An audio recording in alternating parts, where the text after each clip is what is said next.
আমি নাকি সংসারে কোনো কাজ গুছিয়ে করতে পারি না, আমি কোনো কাজেরই না। এই মেয়ে কিভাবে সংসার করবে, কোনো কাজ পারে না। আরও কত কথা শুনেছি শুধুমাত্র সংসারের এই কাজের জন্য। এখন আমার এই একাকী সংসারে তো এখন আমি কত কাজই করে থাকি, কই কখনো তো আমার কাজের জন্য কাউকে প্রয়োজন হয় না। এই কাজগুলো করতে একটা সময় আমার অনেকটাই কষ্ট হতো। একটা মেয়ে যখন বাবার বাড়ি থেকে প্রথম শ্বশুর বাড়িতে আসে, ঠিক তাকে প্রথমে এই রকম কথাবার্তাগুলোই শুনতে হয়, কারণ তখন সে তার মায়ের বাড়ি থেকে অনেক কাজই শিখে আসে না। এই যে মুরগি মাছ কাটতে পারতাম না, রান্না করতে পারতাম না, রুটি বানাতে পারতাম না, এইসবের জন্য তো একটা সময় কত কথাই শুনেছি। এখন তো আলহামদুলিল্লাহ আমার এই টোনাটুনি সংসারের সমস্ত কাজ আমি একা হাতেই করি। এমন না যে ক্লান্ত হই না, কষ্ট লাগে না, ক্লান্ত লাগে, কিন্তু আমার কাজ আমিই করতে পছন্দ করি। আমার কাজ আমি অন্য কাউকে দিয়ে করাতে পছন্দ করি না।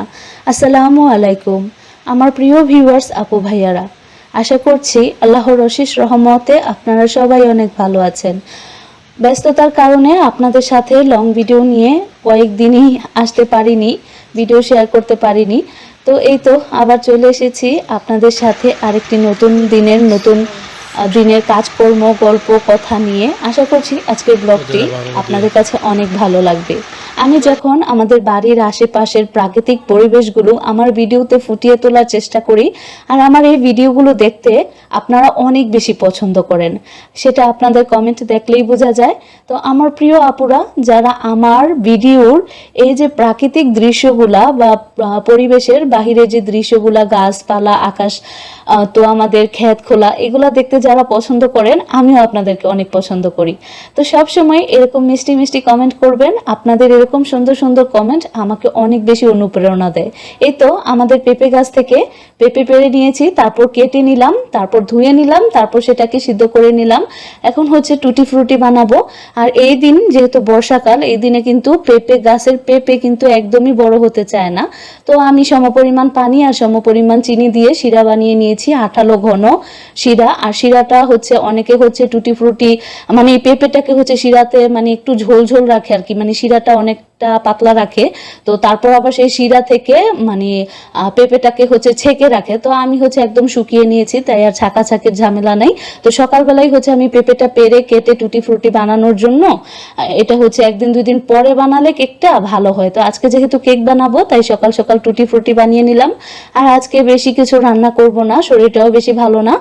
তো আজকে রান্না করব হচ্ছে কুমড়া দিয়ে ইলিশ মাছ। তো এই তো ইলিশ মাছ হচ্ছে কয়েকদিন আগে আপনাদের সাথে ব্লগ শেয়ার করেছিলাম, যাত্রাবাড়ি মাছের আড়ত থেকে মাছ এনেছিলাম, সেই ব্লগটা যারা এখনো পর্যন্ত দেখেন নাই, চাইলে আমি হচ্ছে এন্ড স্ক্রিনে ভিডিওটা দিয়ে দিব, আপনারা চাইলে দেখতে পারবেন। তো আমি এখানে পিস করতেছিলাম। তো অনেক সময় হয় কি, আমাদের আত্মায় চায়, রুহে চায়, মনে চায়, চোখে চায়, কিন্তু আমাদের সামর্থ্য থাকে না। এই যে বড় ইলিশ কেনার মতো সামর্থ্য নেই, তাই বলে কি ইলিশ খাবো না?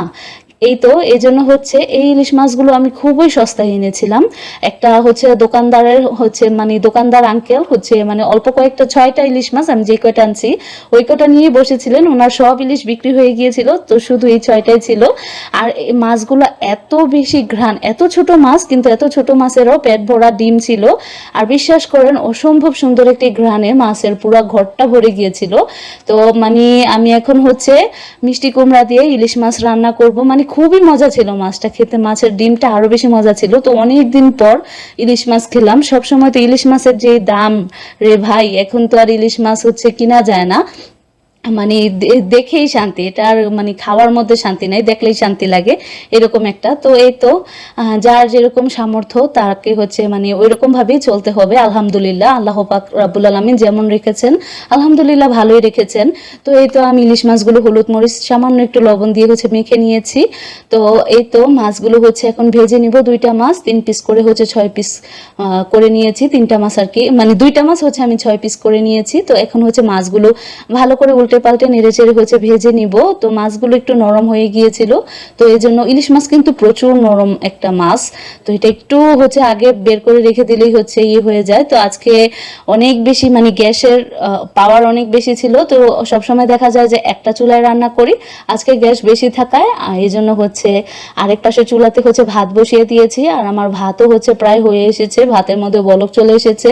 তো এখন হচ্ছে আমি মিষ্টি কুমড়াগুলো হলুদ মরিচ লবণ দিয়ে, না মরিচ দেই নাই, হলুদ আর লবণ দিয়ে হচ্ছে মেখে নিয়েছি। এখন হচ্ছে কড়াইয়ের মধ্যে একদম নেড়ে চেড়ে হচ্ছে ভাজা ভাজা করে নিব। তারপর হচ্ছে এখানে হলুদের গুঁড়া সামান্য, যেহেতু হলুদ আগে দিয়েছি লবণও আগে দিয়েছি, তাই এখানে হচ্ছে অল্প পরিমাণে লবণ।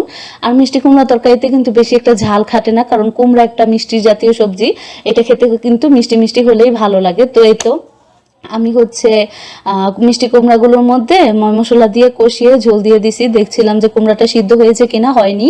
তো তারপর গিয়ে হচ্ছে আরো মানে কয়েক মিনিট হচ্ছে ভালো করে জাল করে নিয়েছি। আর এই পর্যায়ে হচ্ছে আমি ইলিশ মাছগুলো দিয়ে আর 2-3 মিনিট হচ্ছে রান্না করে তারপর নামিয়ে নিব।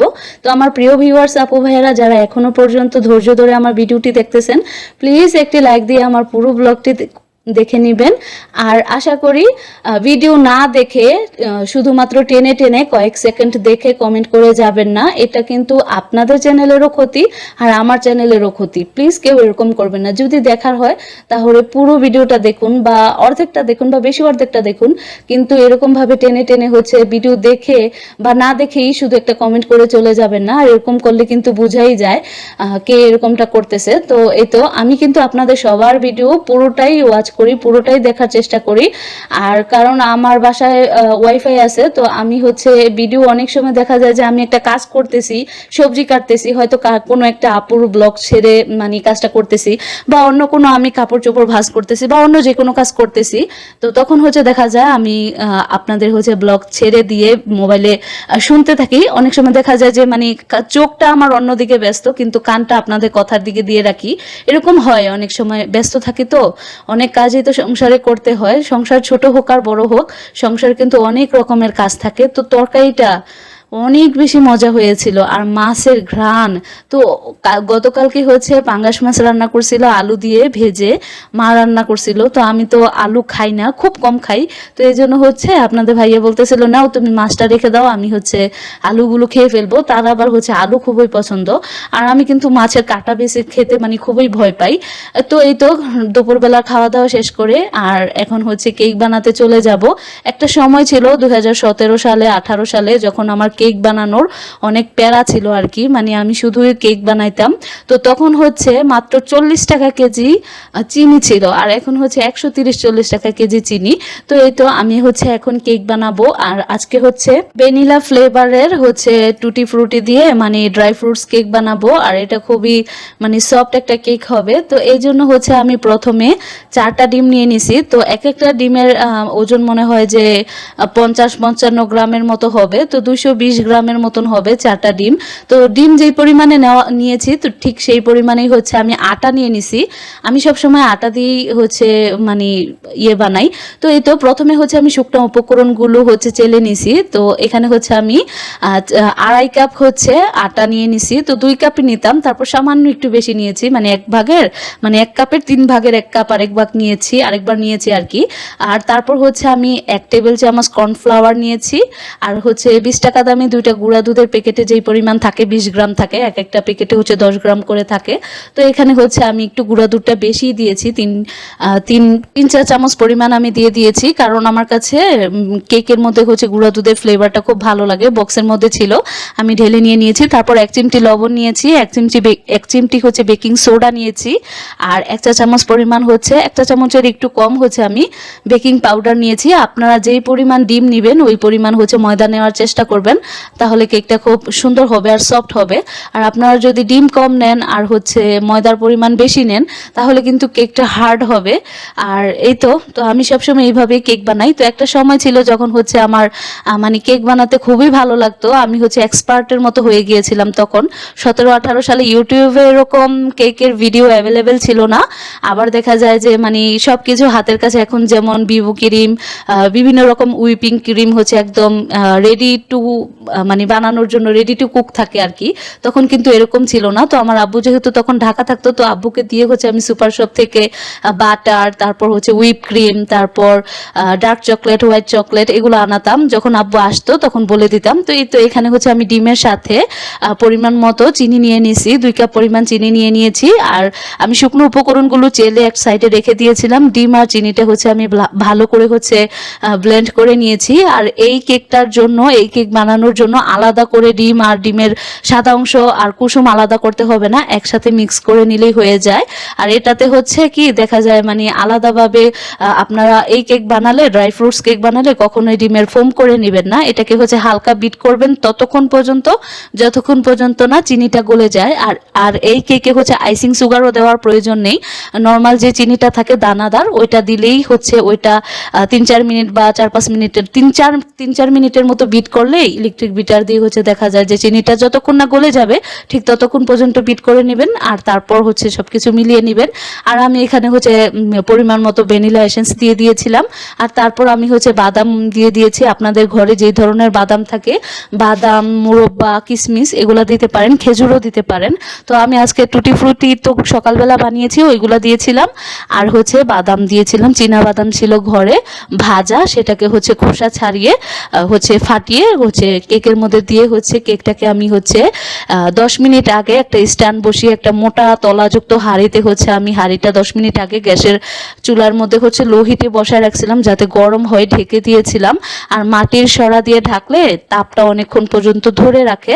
আপনারা চাইলে এরকম ভাবে বানাতে পারেন। আর যাদের বাসায় ওভেন আছে তাদের তো আছেই। তো আমি জীবনে যতবার কেক বানাইছি সবসময় এরকম মাটির চুলাই বানাইছি। আর আলহামদুলিল্লাহ বেশিরভাগ দিনই দেখা যায় যে আমার কেক পারফেক্টই হয়। তো আজকের কেকটা অসম্ভব মজা হয়েছিল, তো মিষ্টিও হয়েছিল, পরিমাণ মতোই মিষ্টি ছিল। তো আমাকে আরও মিষ্টি দিতে বলছিল। আমি জানি আমাদের বাসার মানুষ হয়েছে খুব বেশি মিষ্টি পছন্দ করে, কিন্তু কেকের মধ্যে একটা অতিরিক্ত পরিমাণ মিষ্টি হয়ে গেলে না ওইটা কেমন কেমন জানি লাগে, ভালো লাগে না। তো আমার আজকের কেকটা খুবই সুপার একটা স্পঞ্জি, একদম সফট একটা কেক হয়েছে। আপনারা চাইলে এরকম ভাবে বানিয়ে দেখতে পারেন আপু ভাইয়ারা। তো আমার আজকের ব্লগটি ছিল এই পর্যন্তই। সবাই ভালো থাকবেন, সুস্থ থাকবেন। আপনাদের সাথে দেখা হবে, কথা হবে নতুন কোনো ব্লগে। আল্লাহ হাফেজ।